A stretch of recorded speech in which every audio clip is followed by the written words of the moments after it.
अस्सलाम वालेकुम। मेरा नाम हुमैज़ा फातिमा है। मैं आज आपके सामने नज्म पेश करने जा रही हूँ।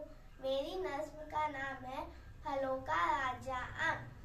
आ जाता हूँ गर्मी में, छा जाता हूँ मंडी में।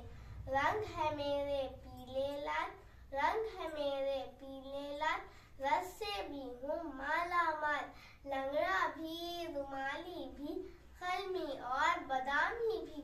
तोता परी हाफूज मरी, हिस्ने है मशहूर बरी।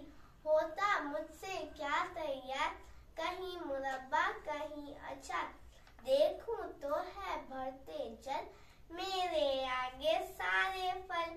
करता है हर एक खार, सब मेवों का मैं सरदार।